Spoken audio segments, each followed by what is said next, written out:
Lepo pozdravljeni v drugem delu današnjega posveta. Sedaj bomo spregovorili o umetnosti. Ali lahko umetnost nam pomaga na tej poti sprave? Predvsem voščim dober večer našim strokovnim govorcem v drugem omizju. Med nami so gospod arhitekt Aleksander Ostan, gospod etnolog, sociolog in slovenski politik Silvester Gaberšček ter docent na Fakulteti za arhitekturo dr. Leon Debevec. Lepo pozdravljeni. Najprej pa bi si pogledali kratek prispevek in izjavo dr. Igorja Škamprleta, ki predava na fakulteti, ki predava sociologijo kulture na Filozofski fakulteti. Lepo prosim.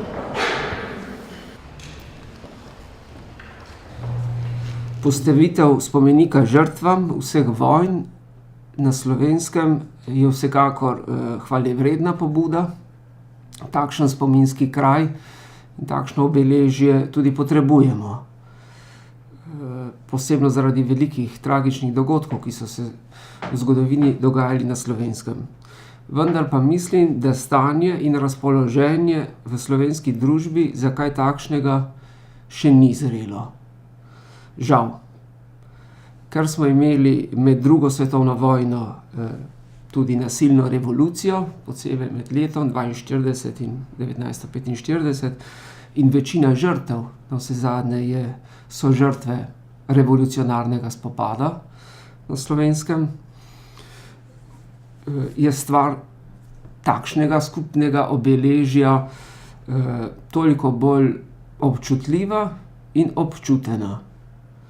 Zahteva pieteto, neko zavest vseh ljudi ali pa velike večine ljudi tega našega skupnega prostora, pieteto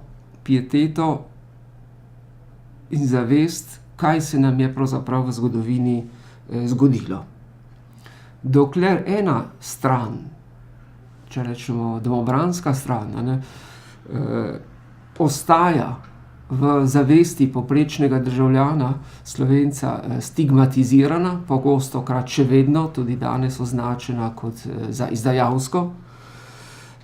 Dokler lokalne, krajevne, spominske slovesnosti te druge strani žrtve v revoluciji, kot primer proslave v Rovtah lansko leto, sprožajo jezo, ugovore, proteste, potem takšno, menim osebno, da takšno skupno spominsko obeležje ostaja bolj stvar nekega formalnega, kabinetnega načrta. Ne pa nek pomnik, ki bi se kot neka zavezujoča stvaritev zasidrala v naš prostor in v našo zavest. Zdaj, seveda, pomniki, spominska obeležja so vedno pomembna, nosijo istovetnost, obeležijo neko skupnost, nek družbeni prostor. V kontekstu, to se tudi vedno bolj zavedamo, v kontekstu nosilcev spomina. Za vitalno življenje neke identitete ugotavljamo danes, posebej danes v času medmrežja in novih tehnologij, za vitalno življenje neke identitete sta temeljni kategoriji prav spomin oziroma bolj natančno rečeno simbolna in kulturna raven. Šele ta simbolna in kulturna raven ustvarjata živo identiteto in hkrati nosita tako spomin, kakor tudi vizijo prihodnosti. Šele na osnovi spomina in vizij prihodnosti pa navsezadnje tudi v polnosti lahko kreativno živimo tudi svoj sedanjik. Prav zaradi tega se mi zdi, da bi bilo vredno globlje razmisliti o pomenu in zrelosti časa za takšno skupno obeležje žrtev vseh vojn na Slovenskem. No, pa kar začnimo z umetnostjo. Umetnost ne bi dvigala duha. Se strinjate, gospod Silvester Gaberšček? Bili ste državni sekretar na Ministrstvu za kulturo Republike Slovenije. Kaj vi menite, je izbrani spomenik žrtvam vseh vojn neka formalna, kabinetna rešitev ali mogoče pomnik, spomenik, ki se bo nekdaj mogoče zasidral v naš prostor, našo zavest. In ali menite, da smo danes zreli za takšno obeležje, mogoče zreli za takšno diskusijo? Najprej lep pozdrav vsem. Torej, na konkretno vprašanje bom skušal odgovoriti skozi večjih zornih kotov. Mislim, da kot mlada država in kot narod si želimo tudi mi imeti nek spomenik. Večkrat je bilo v medijih tudi objavljeno, vse spomenik, kamor bi lahko prihajale razne tuje delegacije in polagale svoje vence, tako da bi tudi Ljubljana bila prestolnica, ki ima svoj slovolok zmage, za katerega vemo, da je bil postavljen po določenih zmagah Napoleonovih vojska in revolucije 1806. Je pa vedno to nek spomenik nekega režima, ki je takrat vladal in ne vem, če je ta spomenik igra to vlogo poenotenja vseh Francozov. Podobno imamo tudi v Rimu, tako imenovani oltar domovine, ki ga je postavil Viktor Emanuel II. In so ga gradili od 1885 do 1911, končan pa je bil šele za časa fašizma. In takrat so mu dali tudi še drugo razsežnost, drugačno vsebino, 1925 leta. In tudi ta spomenik na Piazza Venezia v Rimu ni tisti, ki bi simboliziral neko poenotenje Italije, niti ne neznanega vojaka, ki je tako pri Savoloku zmage, kot je tudi tukaj pri oltarju domovine. Nekaj drugega pa lahko opazimo v Budimpešti. Ta je Millennium Memorial, ki je bil postavljen ob 1000-letnici Madžarske kraljevine. In postavljen je bil leta 1900. Zanimivo, da je kipe za ta spomenik je kar veliko izdelal György Zala, ki je bil doma iz Lendave, to je največjih madžarskih kiparjev. Ta spomenik je sicer doživel za časa komunizma tudi svojo zgodbo, predelave, zakrivanje, ampak se ga ponovno vrnili v prvotno stanje. In to je en spomenik, ki ponazarja celotno madžarsko zgodovino, vključno z sobivanjem z Avstrijo in to pozitivni luči, tako da je tudi Marija Terezija tam predstavljena. Drugi tak spomenik, ki nam je morda malo bližje, se je po spominu ali pa spominski center, je bila blizu nekdanje prestolnice v Beogradu, Avala. Tudi ta spomenik je več značen. Vemo, da ga je postavil Meštrović, izdelal Meštrović, 38 leta in je bil namenjen sprva samo vojakom Prve svetovne vojne. Potem, po drugi svetovni vojni, so mu dodali še dodatno težo, da je tudi spomenik Rdeči brigadi z Vladimirjem Ivanovičem Ždanovim, ki je tam umrl. In potem tudi vsem umrlim v drugi svetovni vojni. Torej, vedno so to, razen tega madžarskega, neki režimski spomeniki. Tisti, ki pa morda se malo približa temu poenotenju ljudstva, naroda, podobno kot je madžarski, je pa lovčen, simbol črnogorskega ponosa. In zanimivo, da pobuda zanj je nastala 1951 leta ob 100-letnici smrti Njegoša. In je bil realiziran v letih 70-74, prav tako ga je izdelal kipar Ivan Meštrović. Torej vidimo, da so spomeniki ponekod neznanemu junaku, ki ostajajo vedno režimski. Po drugi strani pa imamo nacionalni spomenik, ki nekako povezuje nacionalno tkivo, državo, narod, neko kulturo in se ljudje ob njej najdejo razumljene, sprijete in tudi kot da so vključeni v to tkivo. Kakšne so naše težnje? Želimo samo zaradi tega, da imamo kot ostale prestolnice prestižen spomenik. Po drugi strani pa imamo tudi to potrebo po narodni spravi. A to lahko v enem in istem spomeniku naredimo?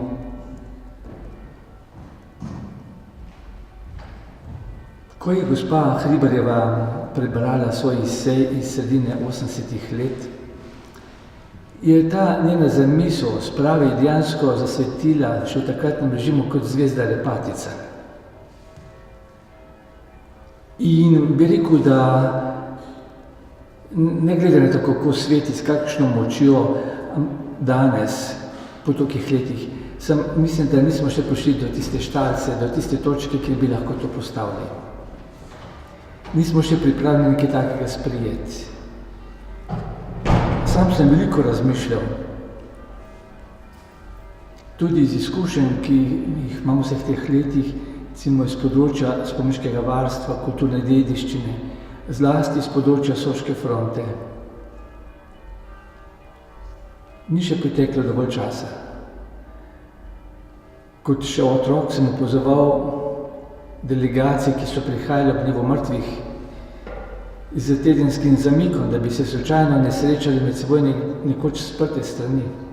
Pa čeprav so, da je obe državi, mislim na Avstrijo pa na Italijo ali pa na Nemčijo, v NATO in pozneje tudi v prvi skupini Evropske skupnosti.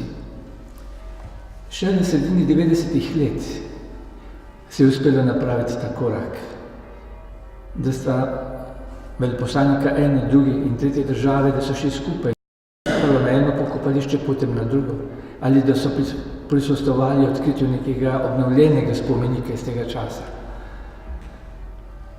Tudi spominski napis, zelo pomenljiv, ki je bil že za časa fašizma postavljen na cerkvici v Javorci. To je Remigius Gelling, ki je napravil 1916, lahko je rečemo tudi zadnji spomenik Avstro-Ogrskega imperija. Ne? In ko so Italijani koncem 20 let cerkvico morali obnoviti, je nekdo imel svetu preblisk in je na levi strani ob vhodu dal postaviti eno spominsko ploščo, katere vsebino pa smo razumeli šele po mnogih letih, šele sredini 90-ih let. Nihče se ni obregnil v tisto ploščo, kot da je ne bi bilo. Ne piše v latinščini ultra cineris hostium, ira non superist. Preko pepela umrlih ne gre sovraštvo. In mislim, da to so res potrebne te generacije, kot je rekel gospod Grdina prej.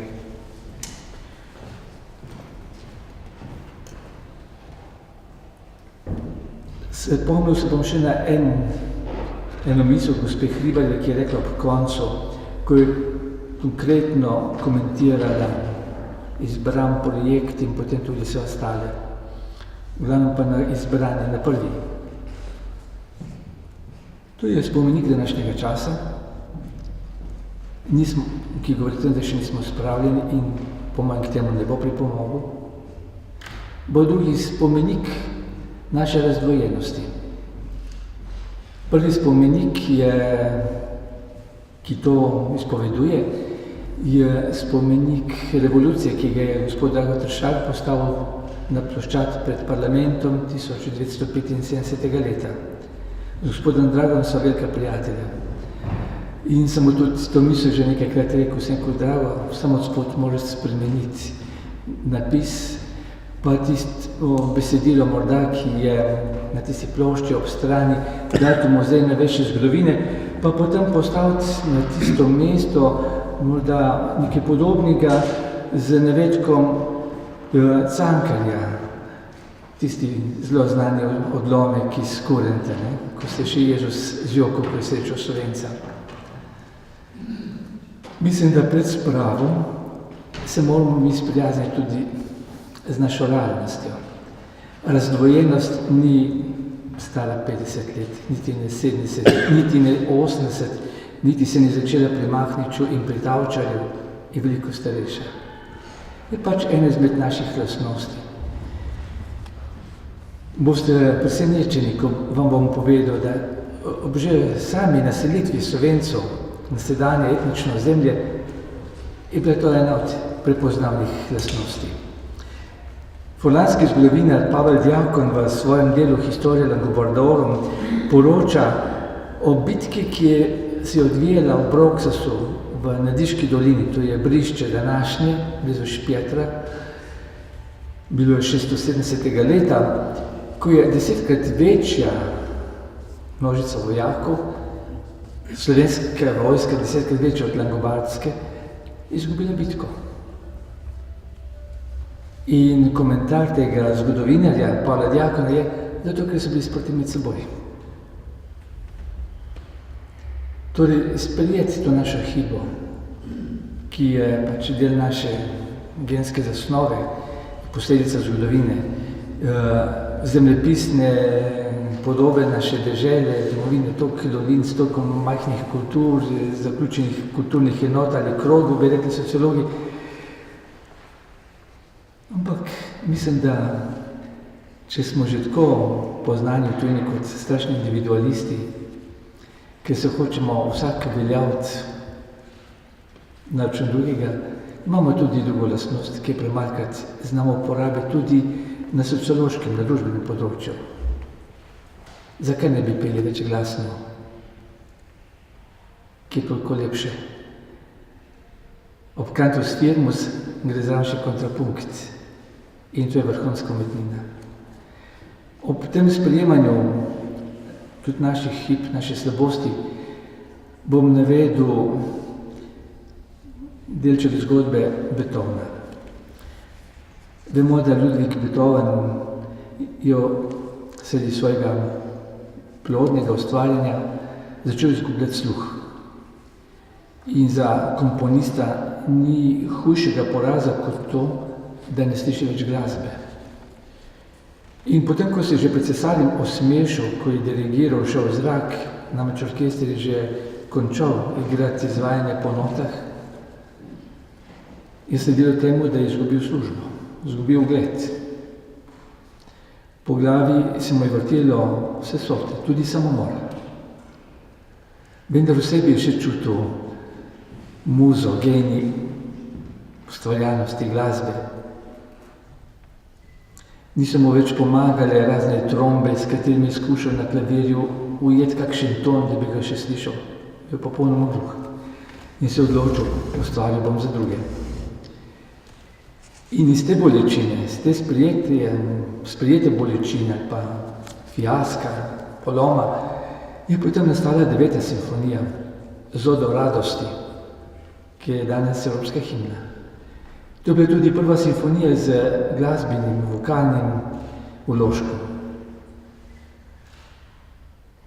Je neprimerjava, ki je lahko tudi izziv za vse nas. Mislim, da umetnost oblikuje vsako civilizacijo. In prav kultura je tisti mejnik, ki nas ljudi loči od živalskega sveta. Vse arheološke najdbe, prav zgodovine naprej, preko tega, kako smo pokopavali ljudi, kaj smo jim prilagali, govori o nekem presežnem. In umetnost je tisto, kar je presežno.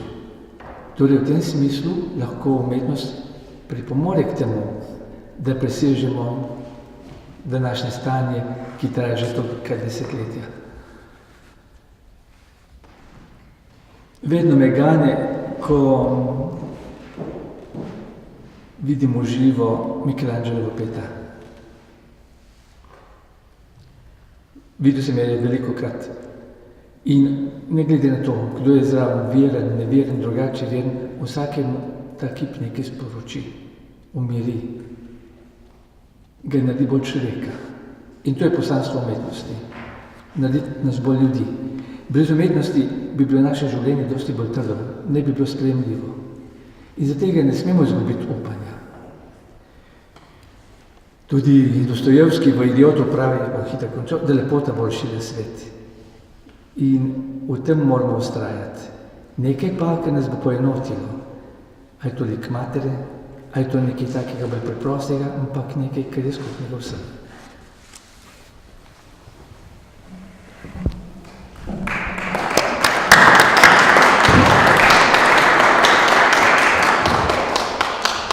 Najlepša hvala, gospod Gaberšček. Pa ostanimo mogoče nekaj časa pri presežnem. Gospod dr. Leon Debevec, kakšen je pomen spomenika kot arhitekturne teme? Ali mora ta spomenik imeti v sebi nekaj presežnega, da nas spominja, da nas kot narod, kot človeka, da nas dvigne? In pravzaprav, kaj je pravzaprav temelj postavitve spomenika? In kdaj pride ta postavitev v poštev? Mora človek se dvigniti, da lahko začne razmišljati o presežnem? Ja, najprej vsem en lep dober večer. Postavili ste seveda zelo kompleksno vprašanje. Jaz bom skušal v tem svojem prispevku mogoče samo nekaj misli nanizati in na nek način spodbuditi omizja, da bodo dodale tem mislim še kakšno. Vsekakor v zvezi s presežnim v današnjem času, v današnji kulturi, pa tudi v današnji umetnosti imamo različne izkušnje, pa tudi, lahko bi rekli, številne probleme. Sam svoj prispevek sem zasnoval nekako dvodelno. V prvem delu bom skušal par stvari povedati o umetnosti in spravnem procesu in v drugem delu pa se ožje posvetiti samemu problemu spomenika kot eden izmed rezultatov te interakcije med umetnostjo in spravo. Da bom čim bolj ekspeditiven, bom to svoje razmišljanje kar prebral in da tako prihranimo še kakšno minuto za razpravo. Lastnosti umetnosti, po katerih mora postati učinkovita infrastruktura v spravnem procesu, je mnogo. Njihova ločena in sistematična obravnava bi daleč presegla tako namero današnjega srečanja, kot tudi njegov časovni okvir. Zato želim v tem kratkem razmišljanju izpostaviti zgolj eno izmed pomembnejših skupnih torišč – komunikacija, ki v odločujoči meri omogoča njuno žlahtno interakcijo. Če je namreč sprtim stranem odločitev za komunikacijo temeljni pogoj, da se spravni proces sploh lahko prične, pa se komunikacija umetniških del kaže kot ena najmočnejših prvin istovetnosti umetnosti same. Posebnost take komunikacije, sled katere ostaja umetnost v celotni zgodovini človeka, njegova najtesnejša spremljevalka, bi bilo mogoče zgostiti ne brez nelagodja, da preveč ponastavljam, v 3 koordinate. Prva je estetska valenca, s katero stopa naproti doživljajcu. Ta edinstveni magnetizem, o katerem je že moj kolega prej spregovoril, je uglašena človekova občutljivost, še več na njegovo nepotešljivo potrebo po lepem, uraščeno v sam temelj njegove biti. Drugo koordinato prepoznavamo, če si sposodim besede Marka Rotka, v sposobnosti umetnosti ustvariti plastični, oprijemljivi ekvivalent poslednje resnice. Tretjo pa bi bilo mogoče opredeliti sposobnostjo umetnosti čutno zaznavne reprezentacije metafizičnega, to je sposobnostjo dovolj nepopačene udomačitve transcendentnih vsebin človeku dojemljivo čutno zaznavno realnost. Predstavljene koordinate vzpostavljajo prostor kompleksne komunikacije umetniških del, ki mora zaobjeti celotno problemsko polje človekove razpetosti med njegovo končnostjo in negotovostjo smisla njegovega bivanja oziroma razpetosti med tujostjo samega sebi in zastonjsko bližino drugega pisano z veliko začetnico. Ob gornjih ugotovitvah ni težko videti tesne sorodnosti umetniške komunikacije z izzivi slehernega, resno zastavljenega spravnega procesa. Prizadeti se morajo najprej razumeti o naravi komunikacije, ki se bo, če se le da, v čim večji meri izognila bolečim in nezaceljenim ranam medsebojne razklanosti. Podati se morajo na pot skupnega potrpežljivega iskanja resnice v vzrokih za nastalo stanje in hkrati prepoznati ter ozavestiti praviloma transcendentni smoter takega nikakor enostavnega napora. Ko soočimo predstavljeni idealizirani model učinkovitosti umetniške govorice z današnjo stvarnostjo, se pokažejo nekateri pomisleki. Prvi se tiče že komunikacije same. Pozornejše motrenje te na prvi pogled enoznačne vsebine obravnavanega pojma razkriva bogat spekter odtenkov razpet vlog, na katerem prepoznavamo vsaj 3 med seboj po kakovosti opazno različne oblike ali vrste komunikacije. Njegov začetek določa, jaz mu rečem, mimobežni govor, v katerem je v ospredju avtoritarno in samozadostno izražanje stališč udeleženih, ne oziraje se na argumente sogovornikov.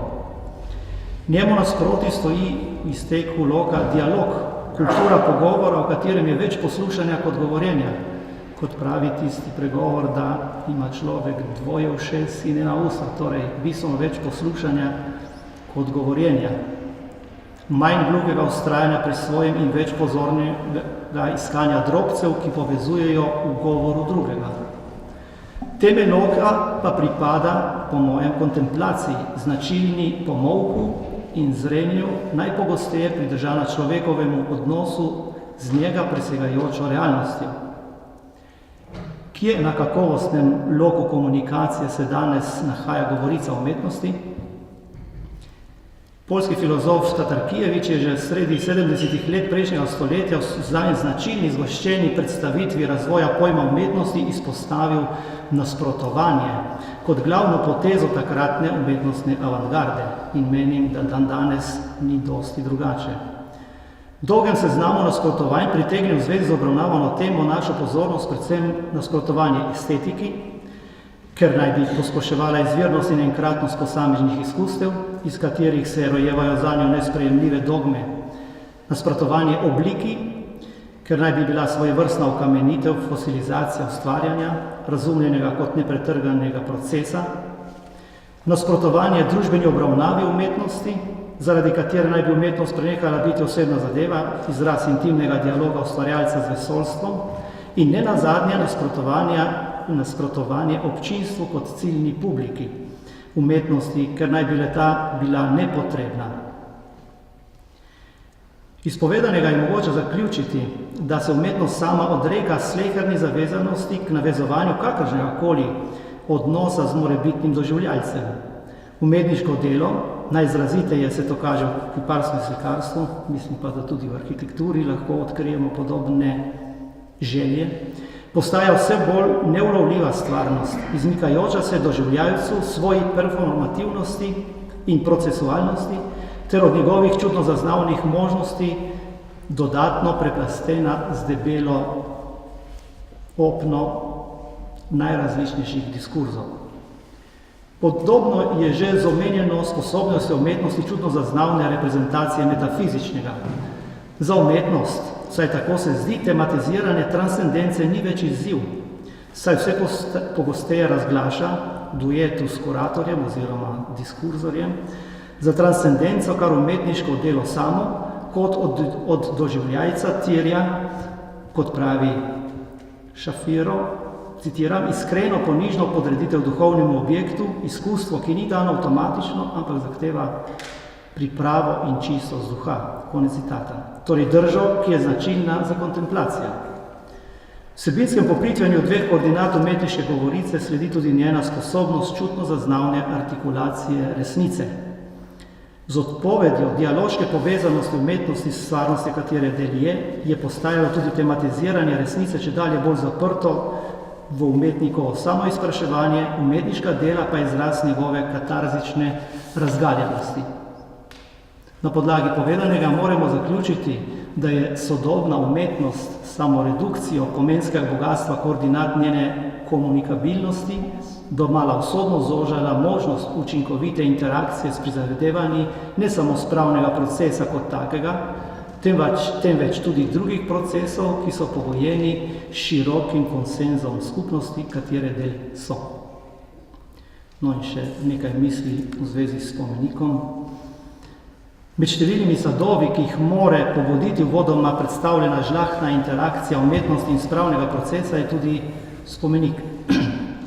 Glede na aktualnost problema je vredno nekoliko podrobneje osvetliti značajske poteze te arhitekturne teme, zaradi katerih ima znotraj arhitekturnega ustvarjanja posebno mesto. Temeljni vzrok, zaradi katerega se spomenik pojavi kot avtonomna arhitekturna tema na meniju arhitekturnega ustvarjanja, je kultura spomina. Minevanje kot eno za človeka najbolj tragičnih dejstev njegovega bivanja pušča za seboj sediment dosežkov človekove nikoli potešene želje spreminjati, preoblikovati stvarnost, katero je postavljen.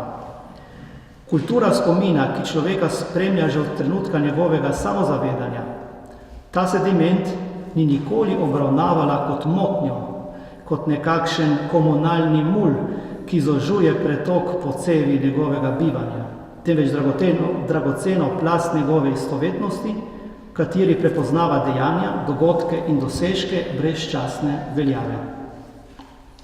Slednjim praviloma postavlja spomenike z namenom, da se vsebine vredne spomeniške obeležbe vrastijo v kolektivni spomin skupnosti, kateri pripadajo, oziroma, ko gre za tako pomembne materialne ostaline preteklosti, le te razglasi oziroma razglaša za spomenike, da postanejo predmet najskrbnejšega ohranjanja in varovanja. Iz povedanega moramo izluščiti vsaj dve pomembni lastnosti spomenika. Prvič, da je kar se da trajna čutno zaznavna vez določene pomembne spominske vsebine sedanjostjo, in drugič, da je prepričljiva čutno zaznavna artikulacija resničnosti te vsebine. Predstavljene lastnosti postavlja spomenik kot arhitekturno temo v tesno sorodstvo s sakralno arhitekturo. Slednje se lepo kaže v arhitekturni analizi njegovega arhetipskega podkožja. Čeravno po kompleksnosti skromnejše v njem odkrivamo večino prvin arhetipske matrice sakralnega kompleksa. Prepoznavamo jih v jasni artikulaciji najpomembnejšega, če hočete, najsvetejšega spomeniškega jedra, v različno bogato artikuliranem nizu prostorskih ovojev, ki oddeljujejo spomeniško jedro od povsem profanega, naravnega ali urbanega prostora, v premišljeno zasnovanih prehodih skozi prostorske ovoje, v jasno izoblikovani logiki protokolarnega gibanja znotraj spomeniškega kompleksa, dramaturško domišljeni logiki približevanja kompleksu, načrti prostorske in pomenske vpetosti novega spomeniškega kompleksa, obstoječo mrežo spomeniških obeležij v prostoru in ne nazadnje v zelo pomembni materialni odličnosti, s katero se spomeniški kompleks upira destruktivnim učinkom časa ter postaja vse hitreje spreminjajočem se prostoru svojevrstna materializacija brezčasja. Pogled na spomenik kot arhitekturno temo z današnje perspektive odpira podobno kot v razmišljanju o vlogi umetnosti v spravnem procesu nekatere dileme. Na prvo kaže že sama opredelitev kulture spomina in z njo povezano vprašanje, ali stvarnost, v kateri živimo, zlasti pa okolja, ki naj bi po službeni dolžnosti skrbela za narodov blagor, prepoznavajo v njej nenadomestljivo lepilo narodove istovetnosti.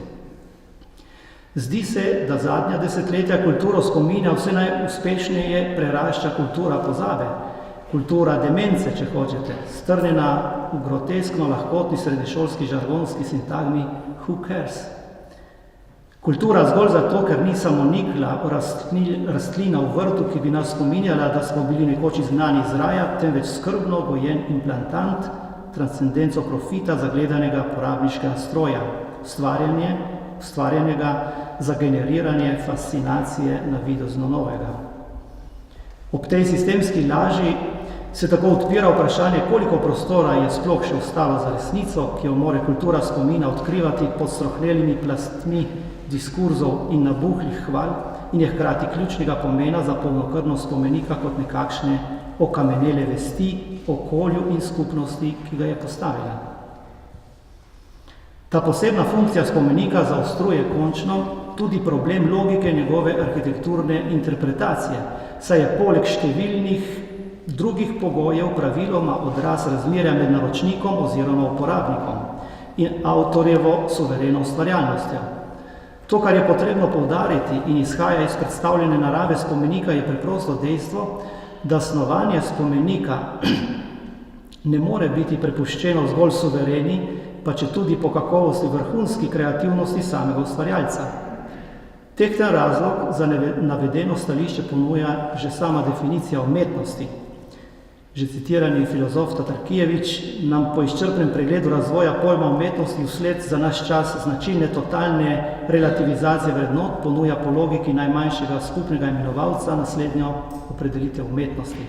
Citiram: Umetnost je upodabljanje stvari, konstruiranje form in izražanje doživetij, če le nas je tisto, kar je proizvod tega upodabljanja, konstruiranja ali izražanja, zmožno navdušiti, vznemiriti ali pretresti. Konec citata. Če za umetniško delo dovolj, da doživljalca navduši, vznemiri ali pretrese, pa to za spomenik ne more zadoščati, saj morajo biti opisani učinki pri slednjem posamično ali pa v akordu nujno uglašeni na poslednjo resnico, ki jo spomenik tematizira. Resnico, ki se zbistri šele v potrpežljivem in uravnoteženem dialogu med ustvarjalcem in skupnostjo, kateri bo spomenik pripadal. Tak dialog terja od ustvarjalca sestop s piedestala lastne lagodne samozadostnosti in iskanje arhitekturne interpretacije vsebinskega jedra spomenika, v kateri bo vsaj kritična masa skupnosti mimo obveznih razlag prepoznala prepričljiv zgib blagodejne moči najdene resnice, jo posvojila in postopoma spremenila spomenik v novo duhovno žarišče kraja, kateremu pripada. Hvala lepa.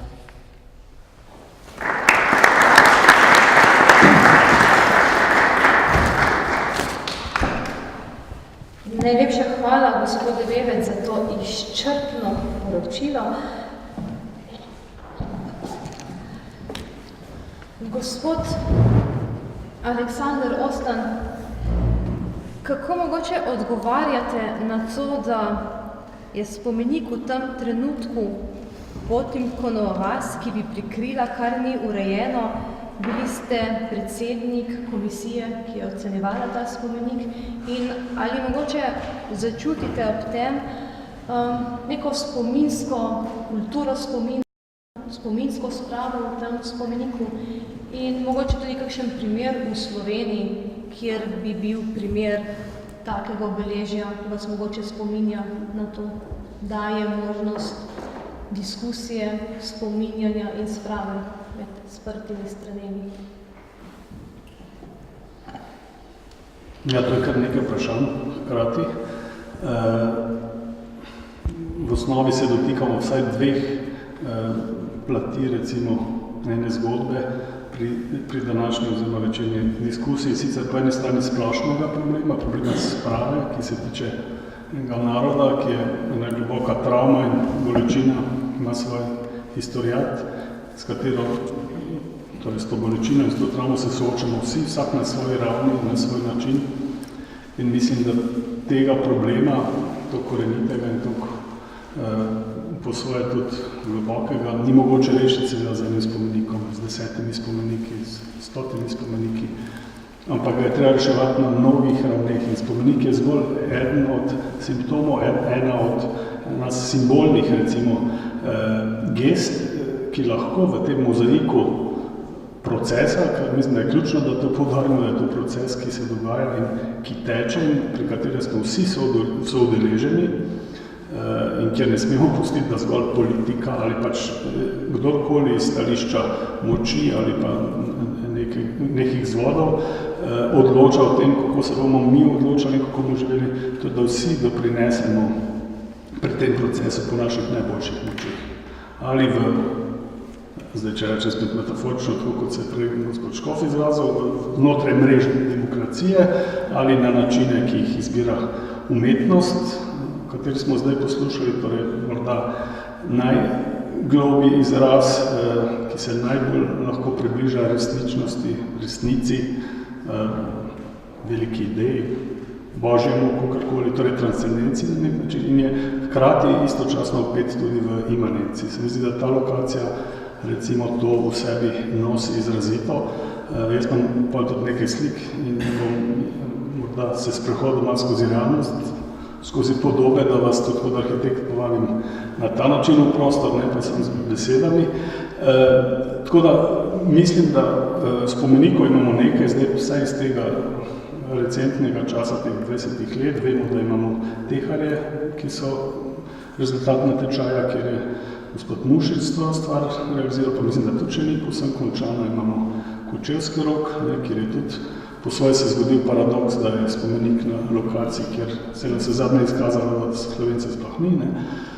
In imamo teh 6, 7, ne vem koliko pomnikov, ki so po individualnih lokacijah grobišč, torej raztreseni po slovenskem ozemlju in teritoriju. Ne. In vsi ti trije na nek način, čeprav pa drugi deloma z izjemo, ne, torej s tem paradoksom, ki je vključen, so prostori, kjer lahko in situ, torej na lokaciji sami v naravi, torej tudi v naravi sami kot s tem velikim, recimo prisostvujemo pač nekemu individualnemu ali pa skupinskemu obredu, torej kjer se srečamo z pokojnimi, z tem, kar se je zgodilo in lahko to doživljamo na zelo osebni način. Medtem ko to, kar se dogaja pri tem spomeniku, je kljub samo malo drugače. Ne? To je spomenik vsem žrtvam, vseh vojn, mislim, da tudi, ne vem, o tem se sicer ni govorilo to, kar je prej gospa Hribarjeva omenila, da bi morale biti letnice definirane. Torej vsem žrtvam žrtve, ne, če so samo te tri vojne, ne, na nek način, torej lahko gremo tudi globje v zgodovino. Ampak to je sekundarno, to zdaj v tem kontekstu. Ampak ta prostor je eminentno mestni prostor, je prostor, ki je na nek način že z mnogimi pisarami izpisan, ki ima mnoge plasti zarisane v svojem tkivu, ali pa če rečemo tudi kot prej, mi to uporabljamo arhitekti, ta izraz lahko tkanina, torej mesto, ki se je tkalo skozi zgodovino, na vse zadnje od pred Rima, od prazgodovine naprej in se na nek način pisalo do danes in zdaj vstopamo z nekim pomnikom, z neko kulturo spomina, z nekim spomenikom, ki obeležuje eno zelo težko temo, ki se pa mora, vsaj tako verjamemo, da mora arhitekt tudi na celovit način pogledati v prostor, navezovati na širše danosti prostora. Na kak način to naredi, kako mu to uspe, kako globoko se odtke v to tkanje in nadaljuje tkanino tam, kjer je na nek način mu bila predana kot neka dediščina. To je pa zelo odvisno od rešitve, od načina pogleda, od širine kulture ustvarjalca, pa te arhikulture. Tako da o tem lahko pa morda tudi v mizih se debatira. Tako da zdaj v vrednostnem smislu ne bi sodil, očitno je, da pač tema sprave ni zaključena, da spomeniki niso rešili tega, da tudi ta spomenik dokončno ne bo rešil, da se lahko govori, če skušamo z tega recimo bolj skeptičnega ali pa morda včasih tudi pejorativnega stališča pogledati, pač tak spomenik ni potreben, zato ker zgolj obeležuje našo razklanost, naš dualizem, torej te večne pozicije, ki jih fiksira do konca. Lahko pa pogledamo tudi drugače. Mislim, da umetnino je možno vedno znova brati tudi individualno in skozi branje se odstira tudi zorni kot, mislim, odnosa do življenja, do njegove vitalnosti, do zmožnosti, da se spreminja in da je proces. Lahko vidimo ta spomenik tudi kot možnost za povezovanje, za preseganje dualnosti. Se zadnje v tem imanentnem življenju je skoraj vse manifestirano skozi dualnosti. Moško, žensko, toplo, hladno, svetlo, temno, ki so na nek način globoko korenine tudi to našo zahodno civilizacijo, ki jih pa skušamo presegati. Ne? Mislim, da ta spomenik te potencijale ima v sebi in jih lahko morda še bolj jasno v procesu projektiranja tudi manifestira. Ima ta skupen temelj, ki je eksplicitno omenjen in demonstriran, ne, zdaj se bo videl, ne, to je zdaj drugo vprašanje, ampak vsekakor avtori, kako to interpretirajo, pa zdaj nisem advokat, da jih branim, to intenco in ta simbolni aspekt, ki bi naj povezoval, torej dvojnost v enosti, izrazito poudarjajo. Na vse zadnje individualci ostajamo in je prav, da smo. Zdaj, kdo je debelejši, kdo je bolj vitek med temi stebri, oba sta enako vredna po svojem tlorisu, po svojem volumnu, po svoji teži, po svoji višini na vse zadnje, ki je povsem poravnana z Plečnikovim obeliskom. Na drugi strani te kulturne, duhovne, če rečem, to narekovajo osi, sta pa zgolj drugačna manifestacija, torej njena individualnost se v posebnostih vizualnega manifestira, kar pa mislim, da je tudi prav. Tako da, mislim, da ste me to vprašali, ne? Se pravi, če poznam kakšne primere. Mislim pa, da globje in bolj celovito posamezen spomenik, arhitektura, skulptura, umetnina seže, da zaobjame celovitost stvarstva, če tako rečem, bolj premika stvari. Ne? bolje površna, bolje fragmentirana, bolje, to, kar je prej kolega tudi orisal, to na nek način razpadanje celovitosti po novoveškem obratu, po kopernikanskem obratu, oziroma po rojstvu znanosti, smrti Boga, vse to, kar se je dogajalo skozi to novoveško civilizacijo, ko se to gradualno na nek način dogaja, težje seveda premika. Bolj je to zgolj nek trinek, dobra ideja, domislica, mislim, hec, ampak večinoma ne več kot to. Mislim pa, da se arhitektura trudi, tudi in arhitekti, da ponovno, da se trudimo, da se ponovno ta celovit pogled vzpostavi in to našo deželo v širšem smislu, kot tudi v posameznih manifestacijah, kot je ta zelo pomembna tema, recimo na nek način to osmislimo in umestimo. Zato mislim, da spomenik je smiseln in da ga je dobro tudi z tega zornega kota podpira, tudi v mislih in v tem, in ne a priori, kot bi rekli v žargonu, vsakodnevnem sesuvati. Si pa lahko gledamo zdaj par stvari, ampak glede na to, da imamo malo časa, bomo morali drveti skozi nekaj podob, iz te zgodovine, ampak ne sistematično. Seveda danes dopoldne sem poslikal neke stvari tu v realnem prostoru, nekih pa iz zgodovine. In vidite, kje se te teme že začnejo, teme megalitev v prazgodovini, teme tega stika med nebom in zemljo, tega, ko na nek način dejansko umetnina je odslikava tega, kar je zgoraj pa na zemlji naprej. Mi lahko poveš, koliko imam časa? 5 minut? 7? In tudi obdelava, ta taktilnost teh stel, kamno megalito je vedno znova pogojena s kulturo, za časom, za simboli, za semantiko naprej. To morda poznate, so Cerbo, torej ko naravni prostor že sam po sebi ima potencial svetega, luminoznega, torej kjer se zgolj z dodatkom na mehne mize spremeni v cerkev, so Cerbo.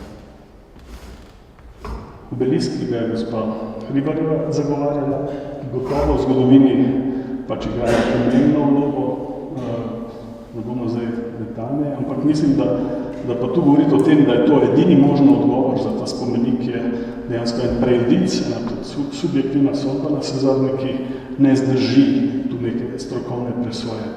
In da obeliski, zdaj, če pogledamo še z tega drugega zornega kota, so se na veliko raznašali po imperialnih centrih, ki jih imamo v Rimu, Parizu, v Ameriki, na sezadnje, torej egipčanske, in to morda ni najboljši način za promocijo tega pri nas. Hkrati imamo pa največjega, kot imajo Američani, vse največje, mislim, da je 170 metrov visoko Washington, ki niti ni več monolit, ki bi bil kristaliziran, ki bi imel na vrhu to zlato kapo, ki dejansko to iskro transcendenčnega prenaša, je tudi čuvaj pred svetimi prostori, ampak je zgolj prazni zvotljen obelisk, po katerem se lahko sprehodiš in imaš razgled. Je pa seveda močen statement, močno označevalcev prostora. Nekaj teh prostorov pri nas, Mitrej na Ptuju, kjer zdaj tudi gremo kar skozi, malo da razumete tudi ta formalni nagovor in kontekst tega abstraktne govorice, stel, megalitov, slopov, stebrov naprej. Tudi poznate verjetno iz Ptuja, drugo stoletje, Rim na Grobnik, stela naprej. In to, kar je bilo danes že omenjeno, poskakujemo slavolog zmage kot nek izraz tega dejansko tudi dominantnega francoskega takrat sončnega, vidite, da je to skoraj solarni sistem, ki ga je Hosman ustvaril, solarnega principa vladanja, ne odzgoraj ne znal. Spodaj so pa tudi pokopali, torej spodaj so mislim, da je pepel francoskih vojakov. Torej, neznanemu vojaku je posvečeno tudi. Naš Plečnik z vso senzibilnostjo, globino, svoje percepcije smo preskočili, ki se izraža skozi ta po eni strani zadržan resen, spoštljiv pietetni jezik skozi nagrobne spomenike naprej. Na vse zadnje tudi znotraj družine, do brata naprej, do sebe naprej. In to, kar je bila tudi tema, pa kar je bilo, zato sem to tudi ustavil, zdaj pred kratkim članku pač interpretirano, da bi tu dejansko morala zmagati druga rešitev, se pravi te propileje. Plečnik jih je tu kot 200, bomo pa videli, kot vstop oziroma prehod na južni trg tudi umestil, ampak seveda v neki povsem drugi situaciji. Tudi tu na Žalah je to ena taka zelo močna simbolna opna med tu in onkraj, med življenjem in smrtjo in tako naprej. Zelo lepo interpretirano, ampak ta situacija tu je povsem drugačna, bomo videli kasneje naprej.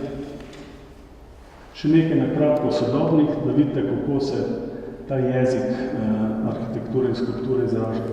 Seveda, po vsem drugem kontekstu, to je spet ena naravna zelenica v Washington in ta spomenik vietnamskim žrtvam Maja Lin, ena zadržana abstraktna govorica, ki dopušča možnost kontemplacije in zbližanja z naravo in tudi z imeni vseh teh, ki so tu premenili. Naprej veste, da tam lahko tudi ime izpišeš. Eichmann v Berlinu, žrtve holokausta. Naprej. Naprej. Naprej. Da gremo hitro. To je španski poskus sredi Madrida, en translucentni val. Naprej, tle se vidi zelo težka lokacija sredi prometnega vrveža na takoj končno nožišču, ki pa znotraj postane zanimiv posvečen prostor, poln svetlobe in tudi neke skrivnostnosti, srečanje z skrivnostmi naprej. In še daljni vzhod, ki ima seveda drugo percepcijo, drugo kulturo, in primer v šintoistični kulturi ob tradicionalnem pokopališču in pomnik žrtvam na Japonskem naprej. Zdaj pa lokacija, samo na hitro preletimo, gremo kar čez, franciscenski. Torej, to morda, kar je zanimivo, ker se je prej govorilo tudi o tem, da ta lokacija nima prave teže, da je irrelevantna, oziroma da je manj vredna. Ta lokacija, mi smo s prijatelji že pred 20 leti tudi raziskovali, od njih je preveril komplementarne pare cerkva. To je bil srednjeveški princip, kako se je umestilo tudi prostor za katedralo, torej za centralno svetišče. In prav na tej točki med obima objektoma se to v Ljubljani zgodi. Torej ta potencial tega prostora je izjemen in zakaj se ga uporablja zelo delikatno. In mislim, da to je priložnost naprej. Naprej kongresni trg, transformacije, Plečnikova ideja Južnega trga, kaj vidite, os do kongresnega trga in te pa njegove propileje na točki A, če vidite, in ta povsem nova izgradnja celotnega Južnega trga oziroma voda tega urbanega otoka z seveda javnimi vsebinami reprezentačnimi, če se danes seveda nimamo. Naprej in tudi prečna os med Dunsko cerkvo in med Filharmonijo. To je ta os še drugače od Trnovske cerkve do naprej, do naše lokacije, še enkrat naprej, propileje, ožji pogled, nekaj zgodovinskih fotografij, ki vidite, da tudi te diagonale na nek način so usmerjene zanimivo prostoru in na stolnico, na Dunsko cerkvo na drugi strani. In zdaj tu nekaj točk, naše presečišče zgore teh dveh komplementarnih osi, ena parlament, mestna hiša, druga Trnovska cerkev, osišče obeliska pri Plečniku, kongresni trg, naša lokacija. Naprej, to pa zdaj nekaj posnetkov, ki jih vsi poznate, bomo šli pa kar skozi. Ta ikonografija spomenikov različnih časov, Rozman stane, Franz Rozman stane, v bližini Emons Rim, naprej steber, Plečnikovi stebri zadaj za Šubičevo, grobnica herojev z napisom na tem spodnjem, o katerem smo že govorili, pač spodnjem. Diskusija je potrebna naprej, ali se ponavlja ali ne, na kak način. Revolucija, to smo že prej slišali, Varšava naprej, Kardelj v skupini samoupravljalcev naprej, nazaj, morda še samo nazaj in pa vedno znova naslednji teh pogledov vidimo pa ta te prostorske dominante, ta jezik, ki je v tkani, na katerega se navezujemo, to je to, kar sem prej hotel govoriti, preko Ravnikarjevega Maksimarketa vidimo in Mursko cerkev in Grajski Grid za dominanto. To ni bilo narejeno naključno, da se taka višina ne dopustila, da ni šlo više to. Naprej. Poskus te elite pa samosvojitvi Emona naprej. Naprej smo že videli tu pred nami, naprej.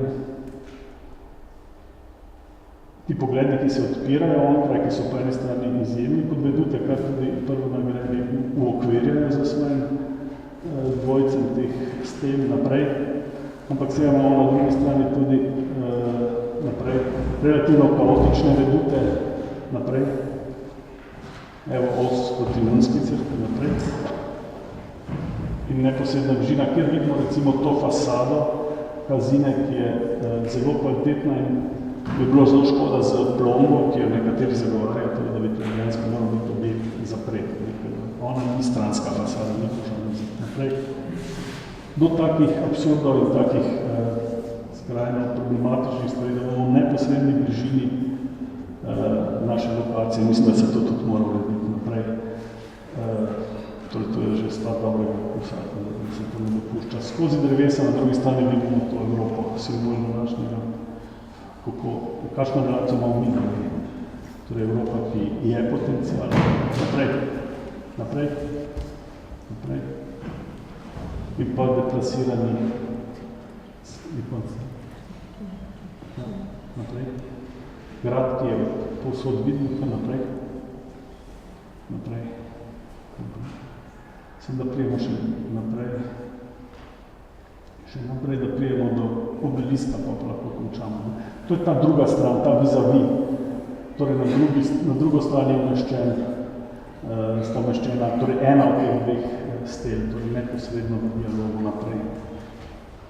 Plečnik naprej. Vkle naprej.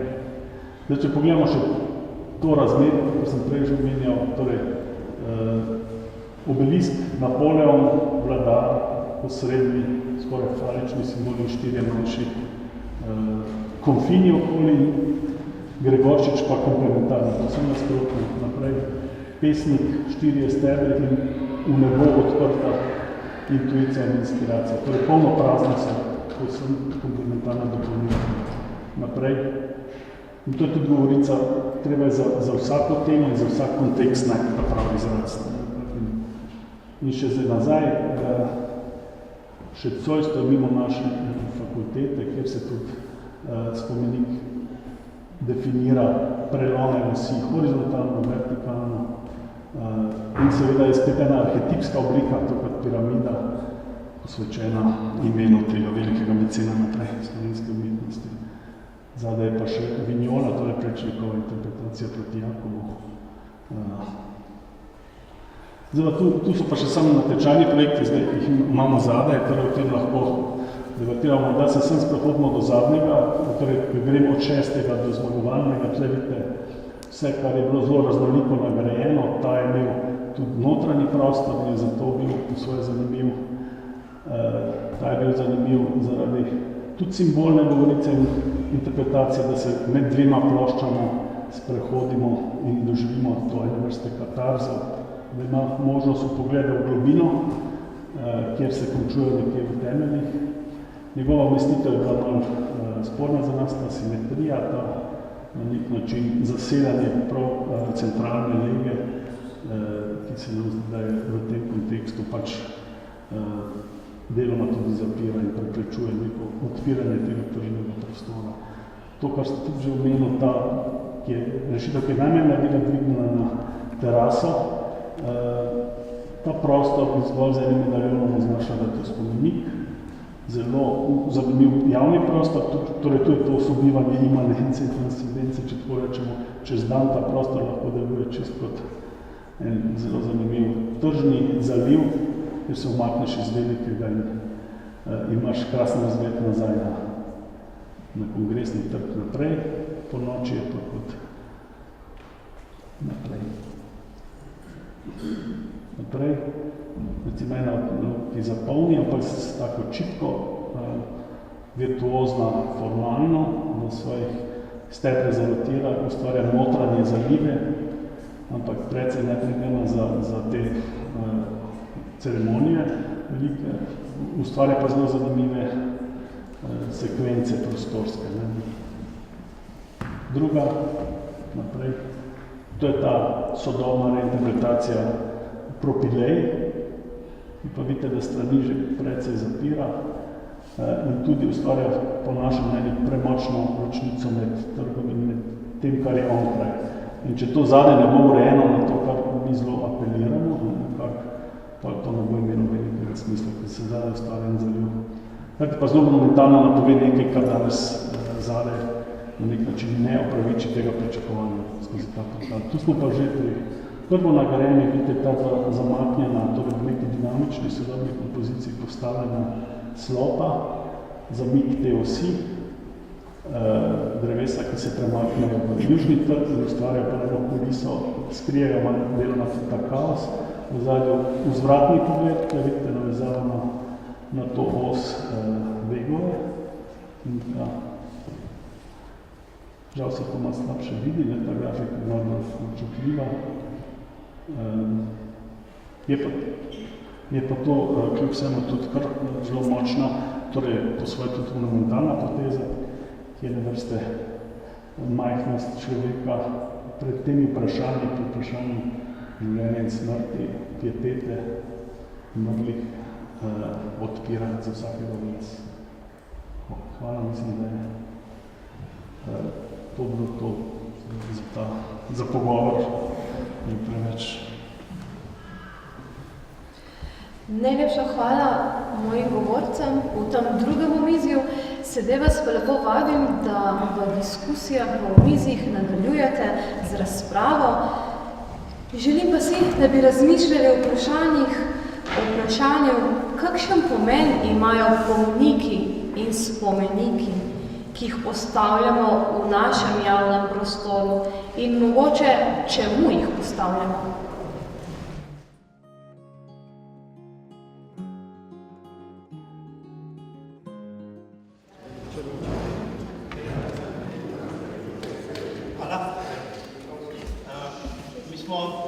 Kar navdušen nad lepimi besedami, zelo rekel, da ste arhitekti, tudi besedni umetniki. Samo niste nas pa prepričali glede tehle, posebej glede prvo nagrajene. Žal nekako mislimo, da če bi tam vsakemu posebej to razlagali, ki smo mi slišali, bi ga prepričali, da pa sam spomenik ni, sam po sebi pa ne pove kaj dosti. In se nekako vsi strinjamo s tem, kar je rekla gospa Spomenka Hribar, da je to nekako skoraj spomenik razdvojenosti, ne pa tizga, da čutimo, da je nekaj skupnega, nekaj spravnega. Potem je bilo omenjeno, mi se vsi strinjali, da bi pri takšnem spomeniku mrtvim pogrešamo malo nekaj, kakšen element krščanstva, glede na to, da smo že stoletja upeti v ta kulturni prostor in da še posebej v zvezi z izkazovanjem pietete in tako naprej so bili vedno kakšni takšni simboli, tako da to pogrešamo. No, predvsem pa vsi mislimo, da še ni čas za tak spomenik, da tule, kar se tiče Ljubljane, prej smo povedali glede tam Hude jame in tako naprej, v Ljubljani bi bilo pa treba najprej odstraniti tiste spomenike, ki razdvajajo in ki motijo. Konkretno je bil predlog na Trgu Republike, da se spomenik revoluciji odpelje v muzej, da se grobnica herojev da na Žale, dosti bolj pietetno tam, da so pokopani, da se pa ta spomenik spravi, potem pa dobimo prostor, da ga lahko postavimo tam, kjer so zdaj ti spomeniki, pa še nekaj je neprimernih spomenikov, mislimo za muzej, recimo spomenik Kitriča. Potem pa samo še glede samega napisa, smo videli, so še drugi zelo primerne stvari, ampak ne bi radi, da bi se zdaj začelo govoriti samo o spomeniku žrtev vojn, vseh vojn. Vemo, da je bilo po zadnji vojni zelo veliko žrtev in niso bile žrtve vojne, so bile žrtve revolucionarnega nasilja in je to treba tudi nekje napisati. Najlepša hvala, gospod Tone. Gremo kar naprej. Naslednja miza.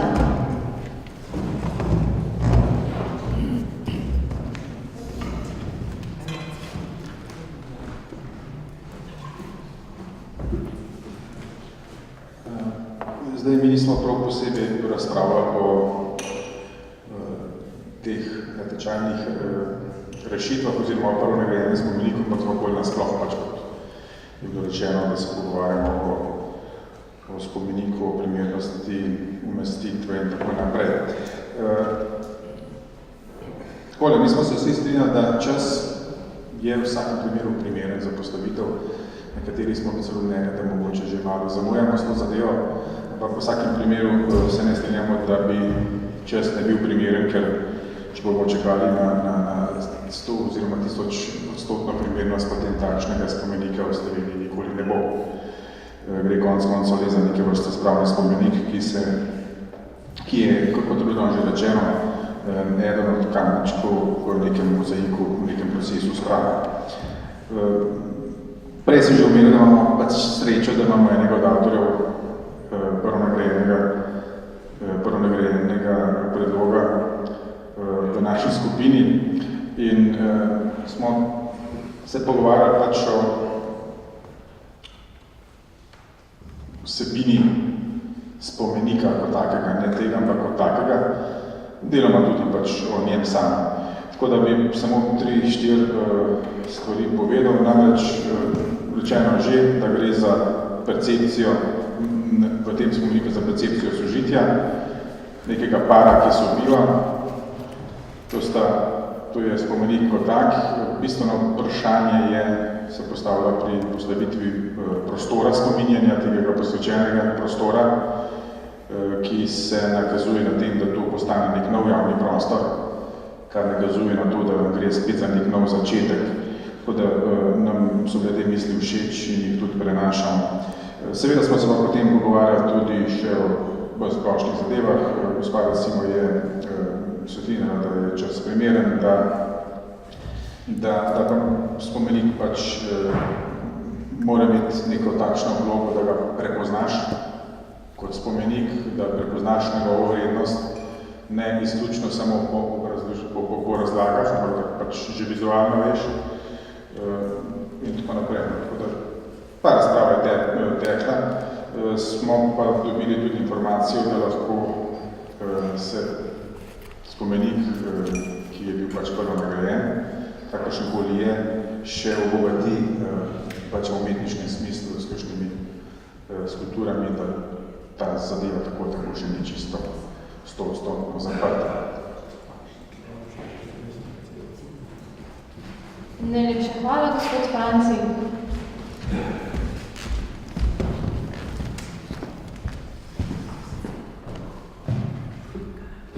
Naša skupina je ugotovila, da bi se mogla urediti ozadje spomenika.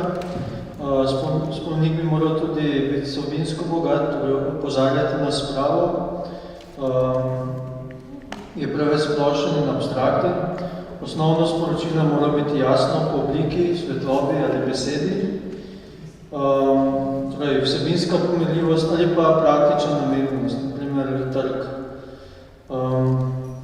Potem nekateri pravijo, da narediti spomenik sprave, brez da je sprava dejansko dosežena, isto kot narediti slavolok zmage, brez dejanske zmage. Ali nekateri tudi pravijo, da bi bil spomenik primeren na geodetskem središču Slovenije, ki povezuje Slovence. Potem drugi pravijo, da so farne spominske plošče nekakšen ljudski spomenik sprave in da moraš ob spomeniku doseči katarzo. Najlepša hvala. Naslednje omizje. Kakšne spomenike postavljamo in čemu jih postavljamo?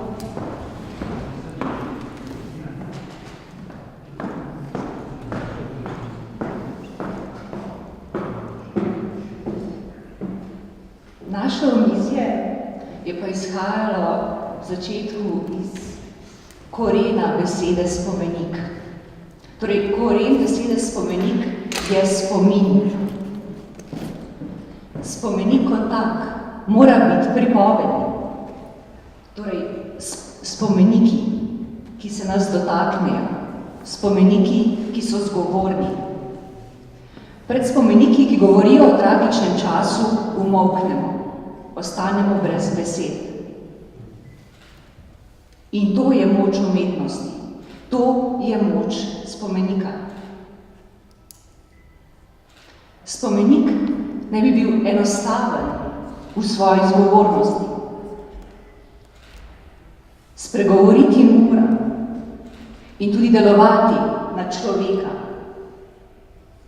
Umetnik, ki ga postavlja, išče duh časa, išče stik s človekom tistega časa, stik s samim bistvom spomenika.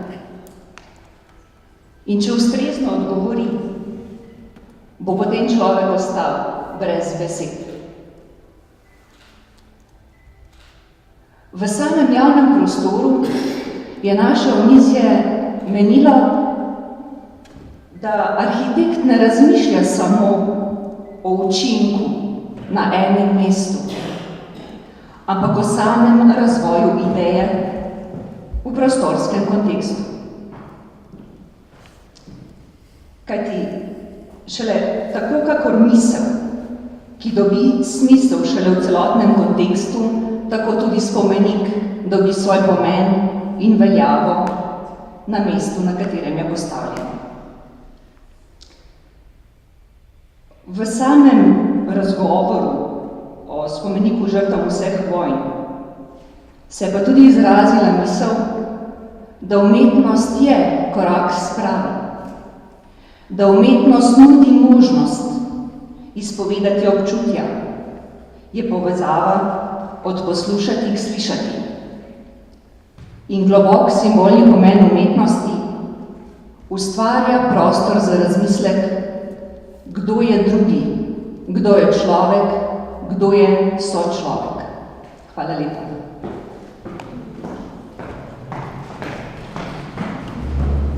Najlepša hvala, gospa Andreja, in še zadnje omizje.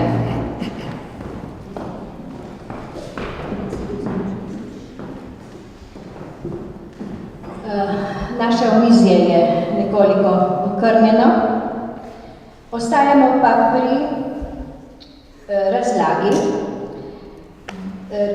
Čisto tako sedanji spomeniki so včasih nastali tudi zaradi različnih demagoških vzrokov. Tu nismo potem naprej razpredali. In pa da naj umetnik z svojim izdelkom spodbudi k čutenju in doživljanju. Eno umestno vprašanje, ki sem ga postavila, se mi je zdelo zelo umestno. Kdo pa naše mlade ali pa tudi starejše izobražuje in jim pokaže, kaj spomeniki sploh so, ker smo v našem času izredno izgubili ne samo spomin, ampak tudi čut za simbole. No, in en odgovor je bil, da se naše šole, pa žal tudi fakultete, pogosto spreminjajo v obrtne šole. In mogoče še tako bolj uporabno vprašanje, ki ga je tudi v omizju bilo slišati, kdo bo plačal, kdo je plačnik teh spomenikov in kdo bo plačal, tako čisto človeško. Hvala. Najlepša hvala našim omizjem. Sedaj pa predajam besedo našim gostom, da mogoče komentirajo te izjave, ki so nastale v naših omizjih. Zanimivo se manifestirajo ti različni pogledi in nijanse med skupinami, ki ste zbrane okoli omizij. Vem, da ne more biti interpretacija tistega, ki povzame vašega mnenja čist dovolj široka, da bi vse nijanse povzeli, ampak mislim, da lahko opazujemo, da med odklanjanjem, zdaj govorim konkretno o tej temi spomenika, do sprejemanja in podpiranja je en dosti širok razpon mnenj in menim, da je to po eni strani takega načina dela, torej ta metodologija to dopušča, da se auditorij o tem pogovarja, mislim, da je to fino in da se tudi kristalizirajo te različni pogledi. Zdaj morda odgovorim na par konkretnih vprašanj, ki jih lahko jaz osvetlim pač kot član žirije oziroma predsednik.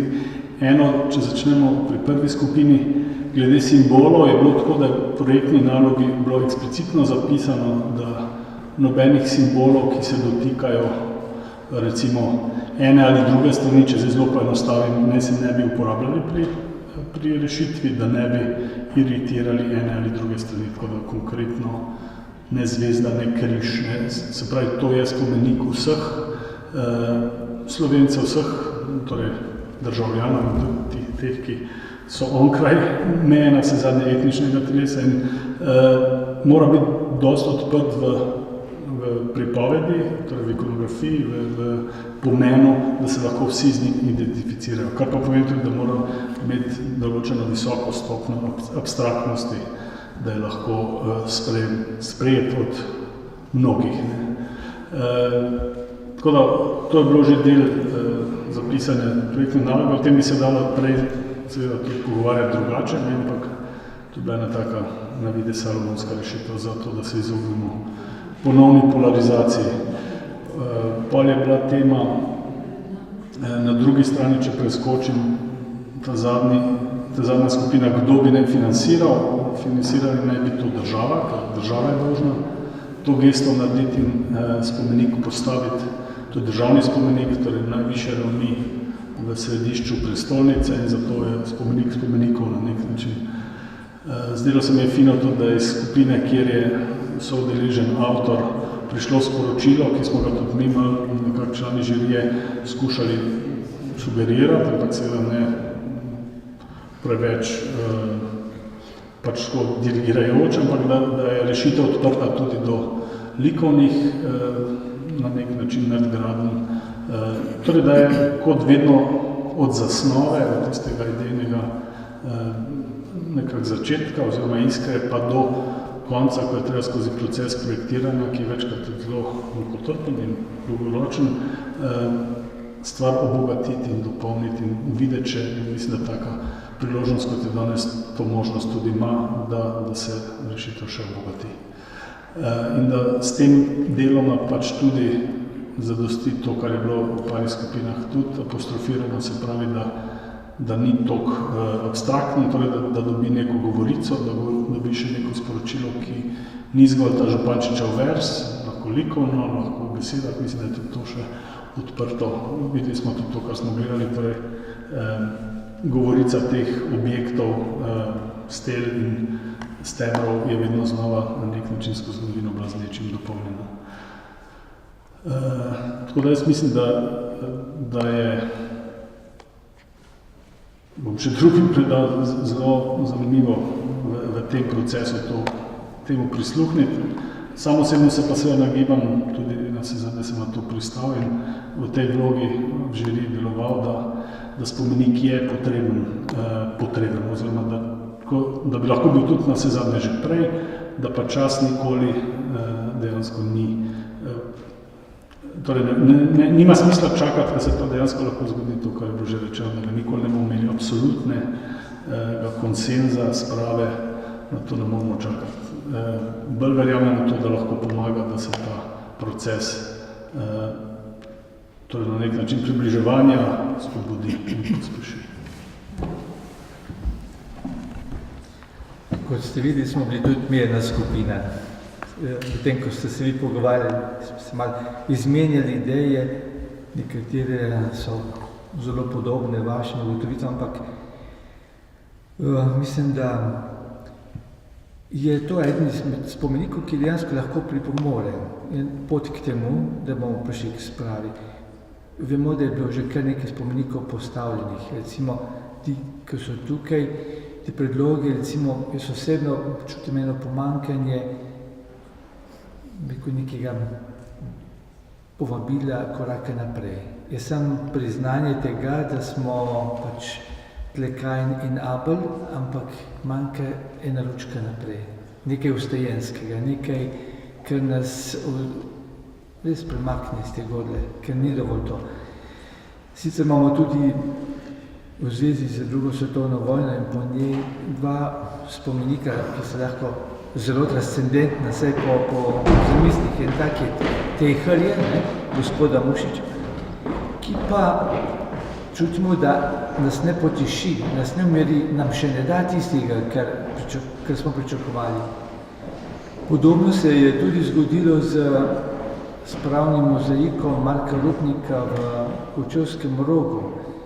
Tam je umetnik celo postavil za isto nebeško gostijo, za isto mizo, tako žrtve kot krvnike. Ne? Ampak to sporočilo med našim ljudstvom se ne sliši, ne sede, ne primeša. To pomeni, da je treba še nekaj delati. Ne? In gotovo, da ta spomenik bo eno teh, ki je kamenček na poti k temu. Pač proces mora iti naprej. Mislim, da ko sem sam pri sebi razmišljal, kaj pa je tista skupna točka pri nas kot narodu, kaj bi nas povezalo. Morda ob knjižnem kamnu, takrat, če nismo bili sprti, ne? Ali pa se zgodovina o tem ne piše. Pavel Jakon že ne omenja tega, ne?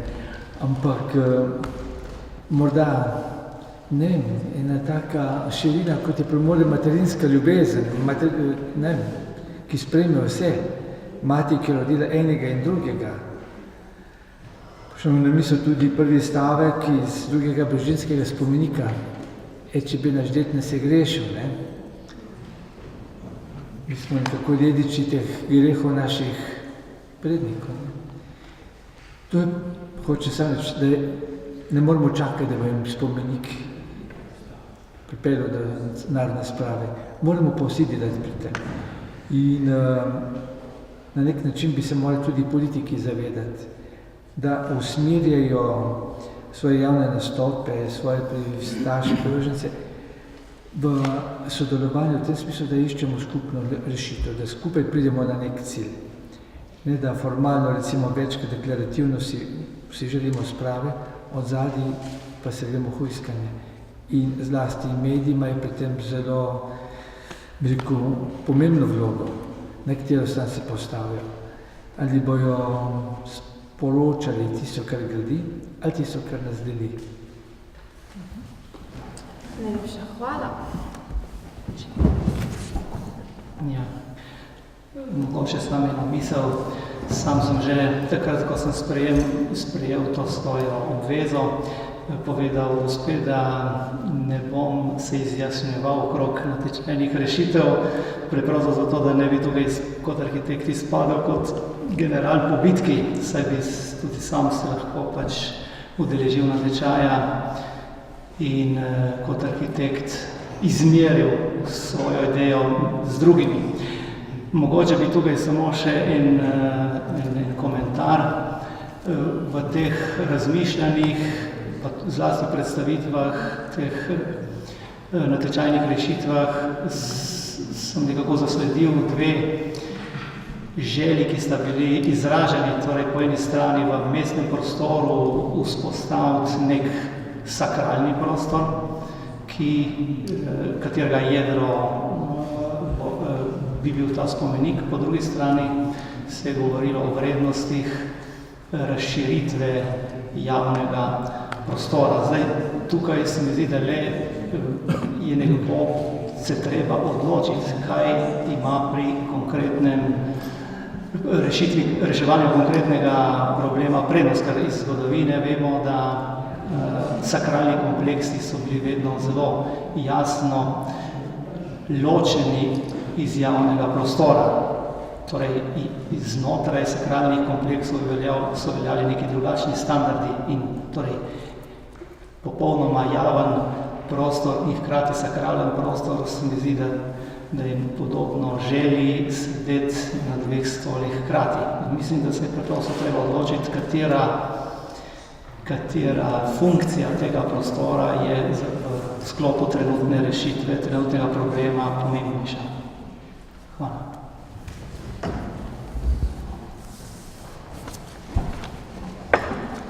Najlepša hvala našim govorcem tega drugega dela.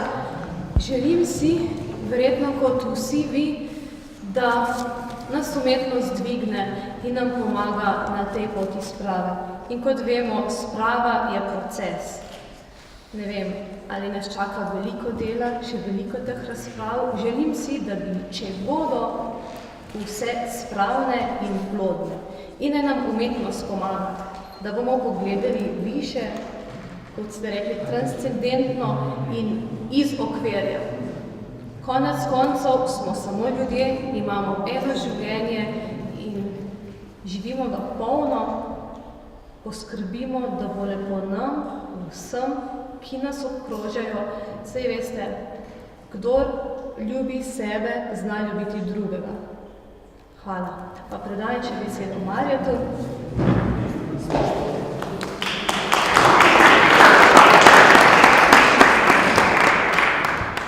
Spoštovane udeleženke in cenjeni udeleženci tega posveta, zahvaljujemo se vam v imenu Socialne akademije, v imenu Zbornice za arhitekturo in prostor Slovenije in Akademije za glasbo, za to, da ste prišli sem, da ste sodelovali v tem procesu. Hvala tudi našim partnerjem, podpornikom in vsem prostovoljcem, ki so nam pomagali pri izvedbi tega posveta.